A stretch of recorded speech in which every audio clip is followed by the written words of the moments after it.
Well, good afternoon, everyone. Welcome to the webinar today. My name is James Mallory, Director of Sales and Marketing for ERP Technologies. And we're going to keep it brief today. I want to walk through one of our many add-ons for Sage 500 ERP. Today we're going to be taking a quick peek at our enhanced costing module designed for manufacturers using Sage 500. And with that, let's go ahead and get started. So some of you on the call know who we are, some of you may not. E2B Technologies traces our roots to high-tech solutions. We were the original publishers of the Sage 500 manufacturing solution. I say that because like 90+% of the staff we had at high-tech previous to 2001 when Sage acquired us is back on board with us here at E2B Technologies, and we've actually significantly grown since the high-tech days. And what we've done as an organization is we've built out a number of product enhancements on top of Sage 500 to make it even better for distributors and manufacturers. Some of the applications that we've developed specifically for the Sage 500 platform are displayed on the top of the screen here. We've got a lot of MRP enhancements, Kanban replenishment, sales forecasting, cost modeling, quality management. We have a bunch of inventory enhancements, document control. We've got a whole series of manufacturing solutions, including engineering change orders, batch process production entry, which allows you to do multiple labor and or material entries at one time on one screen against a work order. Enhanced labor entry, costing we'll look at here in a minute. Routing enhancements, and a bunch of work order enhancements, sub-work orders, work order splitting, and work order allocations. In addition to that, we have three additional solutions that are actually cloud-based and platform independent. They integrate not only to the Sage 500 product, but also to other ERP systems such as Sage 100, Epicor, Intact, QuickBooks, Peachtree, you name it. Those are our Anytime Collect for AR collections management, Anytime Commerce for B2B e-commerce or shopping cart designed for your B2B sales, and Anytime Supply Chain, which is really the next version of our sales forecasting and MRP, available to companies using multiple different ERP applications. So just a little commercial on who we are and all the things that we do. And now we can dig into the topic of the day, which is enhanced costing. Now this is a module that's very difficult to demonstrate because there's so many different pieces of it. So what I figured today is we'll just walk through some slides with some screenshots and talk about what the application can do. One of the things that companies using Sage 500 for years have asked for is the ability to break out direct labor into the general ledger, and that has not been available out of the box with Sage 500. So what we do is a lot of our customers don't track setup costs.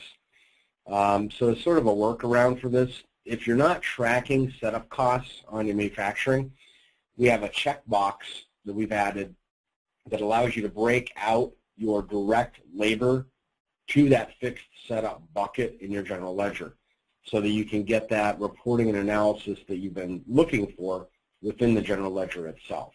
Okay? So that's one little checkbox, and it solves a lot of problems for a lot of companies. All right, costing by alternative unit of measure is also a feature within this application.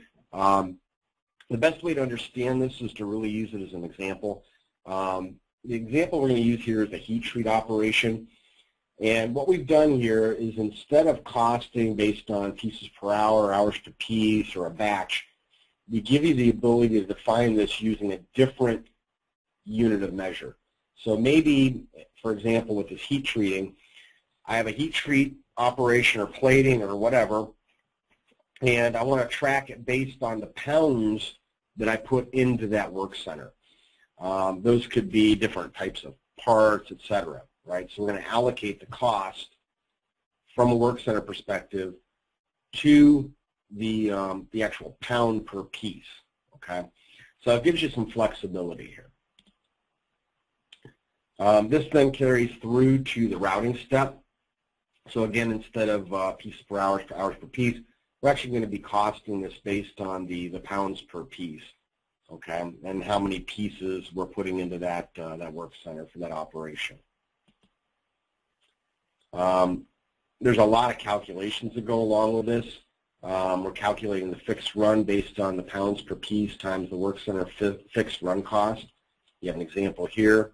From a variable run cost standpoint, we're taking the pounds per piece times the work center variable run rate plus the run labor rate. And there's an example of what that might look like. There's no change on the bottom two on how Sage 500 costing works. Standard fixed setup and variable setup calculations there. And all of this flows through to the BOM cost roll-up report, which is going to show you your run labor and overhead based on the weight of that part. Okay, so that's just an example there. Something else that we've added within enhanced costing is the ability to override the inventory cost by routing. So as we all know, when we're defining specifically a standard cost, that is defined by the item and warehouse combination or the inventory record level.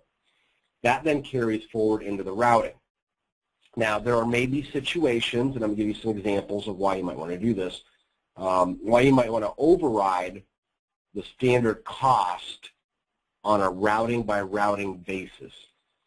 One example for this would be the way that Sage 500 handles outside processing. If you're sending stuff out to be heat treated, plated, coated, painted, anything, assembled for that matter, the way that Sage 500 handles outside processing is you set it up as an inventory item. Well, that cost is going to vary depending on the items you're sending to get plated, heat treated, coated, etc.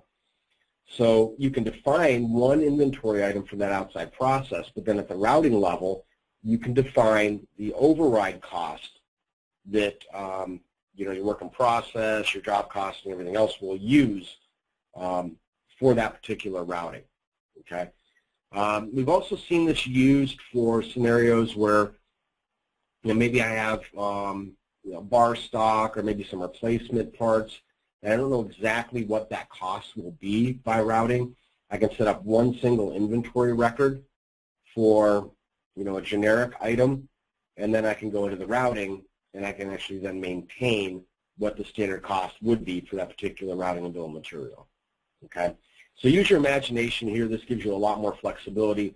You don't have to create multiple inventory records to be able to support a lot of different scenarios. Crew labor rates. This has also been an issue.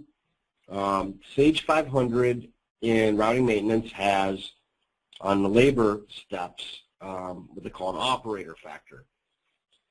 That operator factor out of the box is only for information. Okay, it doesn't affect the standard cost calculations for that item. What we've done is we've added, again, a simple little checkbox in the setup that says you want to use the operator factor to calculate your run labor costs for that routing. Okay, so in this case, if I'm looking at the screen here, my operator factor is 3 for this particular sawing operation, or whatever the operation would be you'd have set up. What we're going to do then is we're going to take the operator factor of 3, multiply it times our standard labor rates set up for that work center. Okay, so we'll get 3 times that when we're looking at a standard cost, bill of material cost roll-up. With batch creation, Sage has added this in, I think it was 7.4. It might have been 7.3. But in older versions of Sage 500, you had to physically go in and create the next batches so that any new transactions would be posted into those new batches, and then you could review the old batches and post them. Prior to that, there was no way to automate that. This was a tool that we continued to provide where you can set up a schedule for your WIP batch creation. Very useful. We do have some customers that are operating in a 24/7 manufacturing environment, and they wanted the ability to set up the system so that on the last day of the month at midnight, the WIP batches are automatically created. Any new transactions posted for manufacturing would then go into those new batches, and then they could go and review the previous batch, post, and register. Okay, so not everybody's going to need that, but for those that do, it's going to be a lifesaver. GL analysis by manufacturing department. In inventory maintenance within Sage, you have the ability by inventory record to override a GL account segment for divisions, departments, regions, so you can get GL level analysis based on those criteria. That was never available for the manufacturing. We've added that. So in the setup manufacturing options, we've added the ability to define the account override segment that you're going to basically override with the manufacturing department. So now you can get manufacturing department reporting in your GL by overriding either the division, the department, or the region segments. Okay, so all you cost accountants out there that want to do manufacturing cost analysis in your general ledger, you can now do that. Enhanced bill of material global replace is kind of a generic utility. We actually provide it to all of our customers regardless of the products that they purchase from us. But this is the Sage bill of material global replace, and you can see it's got relatively limited. I can replace an item with another item. Really, that's across all routings in the system. And what we've done, get rid of that thing there. Now, looks like I don't have my animations right, but that Sage BOM Global Replace text box should be out of there. These are the two screens for our enhanced bill of material global replace, and you can see I can replace, delete, add items, and I can pick which routings that I want to replace these on. So it doesn't have to be global in the sense that everywhere that item occurs in a routing, I'm going to do a replace or delete. We've also added the ability to not only replace the item, but also the quantity within those routings. So a little bit more flexibility there. BOM regeneration has been a problem for a lot of companies. As you know, if you make changes to your bills of material, your routings, you need to go and regenerate the bill of material. And Sage 500 out of the box doesn't know what's changed versus what stayed the same. So if you're regenerating your bill of material in Sage 500, it's regenerating every single bill of material in the system. We've added two check boxes to the screen. One is regen as or all needed. So we're actually tracking the changes made to the routing, looking at the last time the BOM regen was executed, and then we're only going to regenerate those bills of material that have in fact changed since the last time. And we also have a SQL job that you can use to schedule this. So maybe you want to make this a hands-off process. You can actually set that up to run maybe every day or every week to go and regenerate those bills of materials, so you don't have to worry about that. With our ECO module, we can also do this for any of the ECOs that have been approved and are now effective. So that's the enhanced costing module, which is really more for manufacturers. I do want to mention another product that is related to costing, but would be applicable to both a distributor as well as a manufacturer, and that's our cost modeling application. I'm going to talk through why you might be interested in this. In Sage 500, specifically if you're using standard costs and you have multiple warehouses, there's many, many problems. The first problem is that if you go and change the standard cost for a purchased item or a manufactured item, you're doing it to your live system. A lot of companies don't like that. I wouldn't like that personally. What you would prefer to do is to be able to change those costs within kind of a frozen model. So I'm continuing to use maybe $20 on a particular item, but I want to update that to $22. I want to do that within the concept of a model, run it by my cost accountant, have them review it, view an inventory valuation report to see what these changes to these standard costs would potentially mean to me from maybe a tax standpoint or just a financial perspective. And once I have that cost model set up, I can then click, there's a little button here that says update costs. And what it's going to do is it's going to go out to MAPS 500, Sage 500, and it's going to process all the standard cost updates from my purchased raw materials. And if I'm a distributor, that'll be the end of it. It'll do my cost tier adjustments, etc. If I'm a manufacturer, I do also have the ability to maintain work center rates. You know, maybe I want to adjust up or down a work center rate. It will then calculate the new manufacturing cost, standard cost, and I can then post those work center rate changes as well as run the BOM cost roll-up for all the manufactured items that are included in this cost model.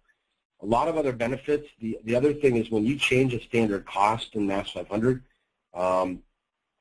you have no idea what the previous standard cost was. That goes away.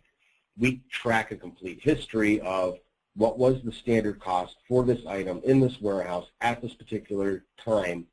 We also show you any future effective cost models that have yet to be approved. And this really is going to streamline your process. If you're using standard costing in Sage 500, you're going to want to take a deep, hard look at this application. It's going to save you a lot of time. So, promised 15 minutes. I think we're a little bit over. We're going to open this up for questions. If you have questions, please enter them into the Q&A panel and go to webinar. While we wait for those questions to come in, we have a lot more information online. If you visit e2banytime.com and go to our Anytime 500 products page, you're going to find product spec sheets or brochures with more information. You'll find links to recorded videos. We did not do a live demonstration, although we do have those recorded on that website. If you have any additional questions, you can feel free to reach out to me. I've got my contact information up on the screen. So let me take a look and see if we have any questions.